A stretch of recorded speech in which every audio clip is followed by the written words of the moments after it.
Hi, it's Pilar at Collecting Our Angels, Nurturing Our Children. And I am doing my talk right now. It is about 1:40 in the morning. I was going to get up at 6 and head to the beach. And I'm having what we all know is insomnia.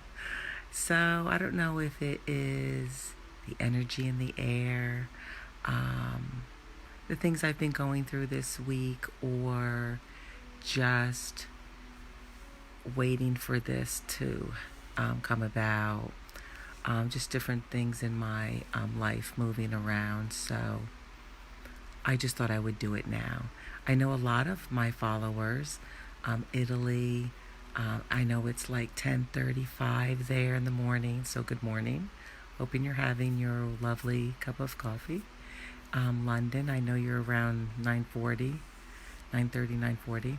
Um, I just wanted to say good morning, and I wanted to make sure that we touch base with what we talked about last time and move on with some other wonderful things to talk about during this live chat, some questions and answers for back to school.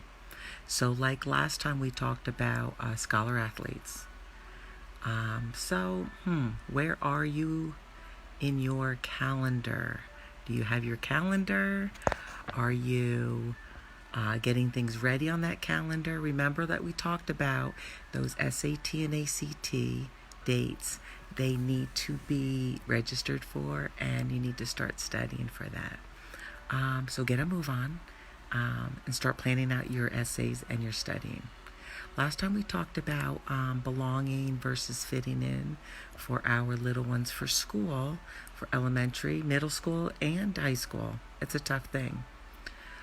But another question came up, which was, are my kids ready for their level right now entering the school year?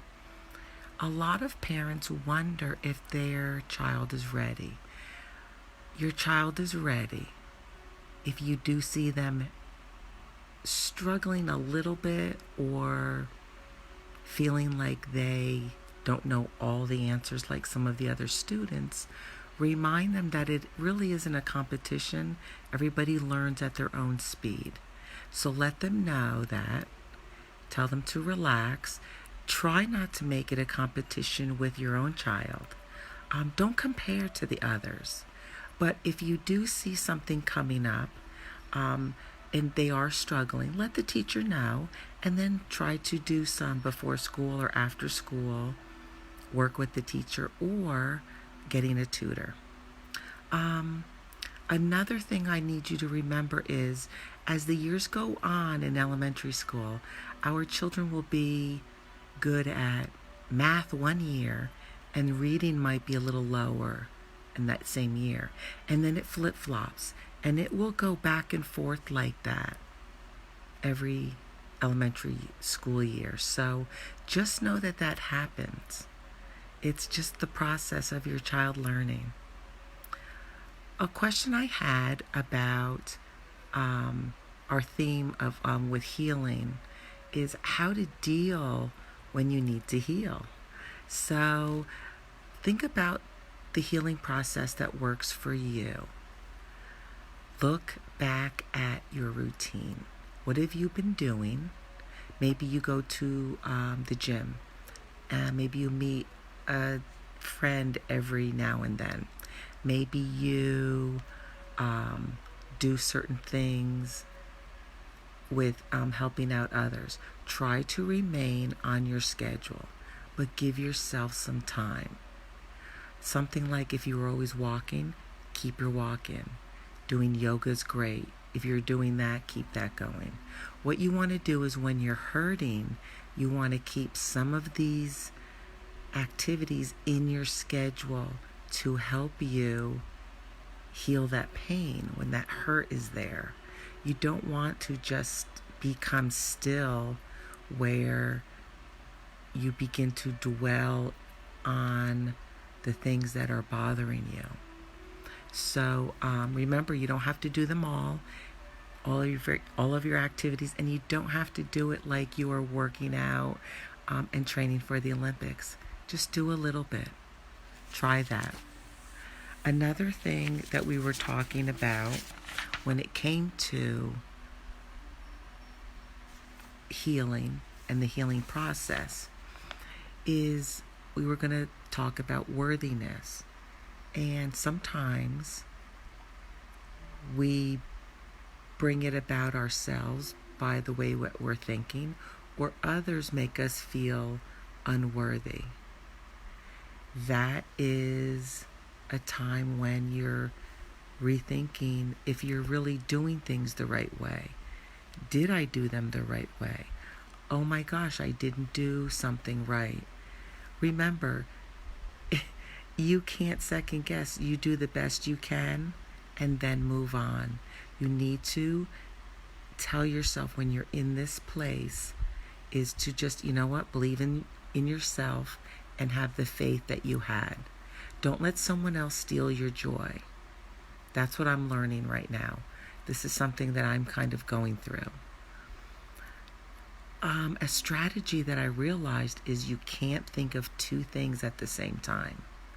If I'm thinking about giraffes, let's just say giraffes, and I'm thinking about how they eat, how they live, I can't think about something negative while I'm thinking about that. So that is my point. You can't think of two things at the same time. So keep your thoughts positive and keep the negative out. If you do start thinking about your giraffes and then the negativity pops in, realize it and then just say no. Go back to thinking about your giraffes or whatever it was you were thinking about. You need to give yourself space from people telling you of your worthiness. If those people are putting you down and making you feel sad or hurt about it, just keep your distance from them. Give yourself some space from that kind of energy. People saying these things are usually hurting themselves. They're usually hurting or they're going through something themselves. So that's something that we should really think about, respect, and there's a little mercy that we can throw in there to help our own hurt. We have a little mercy for the other person who's doing this to us. It might help us to realize what's actually going on. So I was going through this feeling of unworthiness. I was all of a sudden told I wasn't working enough during the summers. It made me think back, well, I was bringing up my children in the summers, 24/7, working summer schools, tutoring, staying home with my children when they were younger. And it made me at first start to doubt all those years and everything that I did with my girls. But then I had to be realistic and think, well, I was there for them. I have one who is working and finishing her PhD and one who received her MBA this May. So I had to go back and think those positive things and simply say, I worked very hard, and sometimes the payoff is those types of things and not monetary. And that's just something that we're going to have to remember when people try to put us down that way. So while going through this myself, my recommendations are to first let the hurt out. Cry, let it out. Don't push it down with food. Don't push it down with alcohol. Don't bottle it all up. Cry, let the emotions out. When they surface, let them out. Do some journal writing about your feelings. You can even write it on paper and then burn it, or crumple it up, or rip it up, whatever makes you feel better. Remember to keep your meditation happening. If you think about it, that's why we meditate. A lot of times we're meditating when things are going okay. We're like, I should meditate. It's really your practice of being still and listening and remembering how to get into that peace and calmness. So now, like myself, I need that meditation to help me get back there. So I'm going to meditate.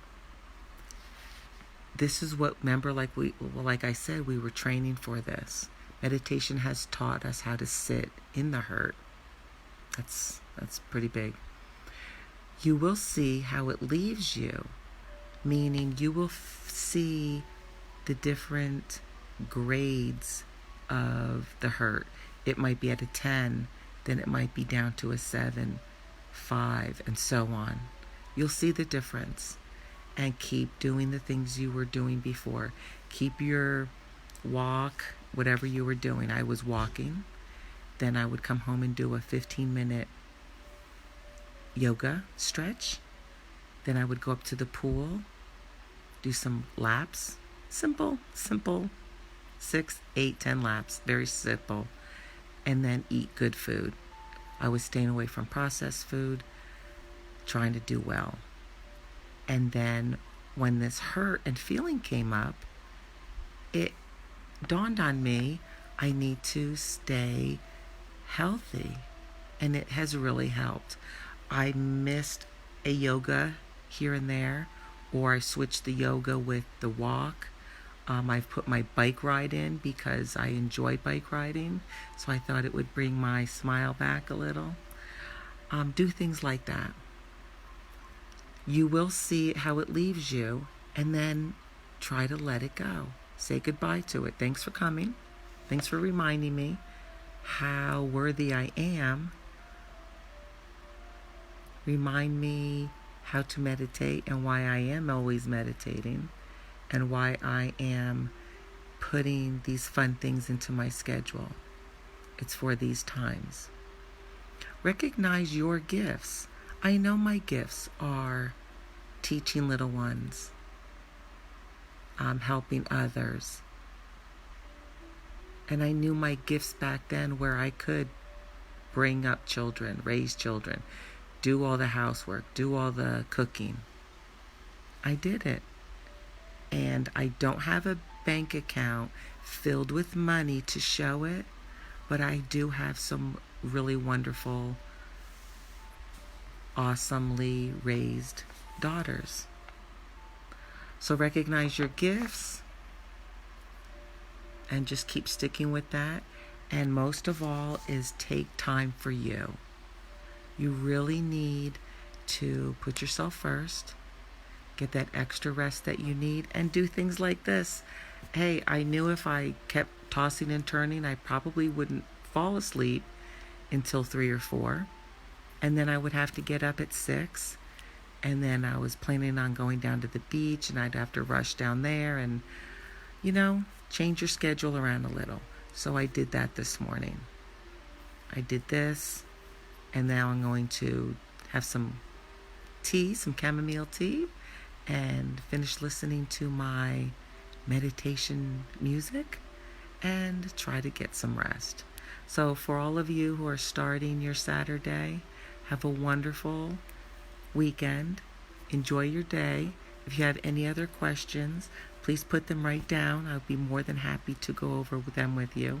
I'm not sure when I'm going to do some more of these. Maybe I will do one in September and one in October. That's what I'm thinking, feeling it out. I just wanted to say thank you to all of you who listen and view. Please share this with anybody that you think may need it. That's why I'm doing it, just to help. That's why I'm here. So this is Pilar Kellenbarger with Collecting Our Angels and Nurturing Our Children.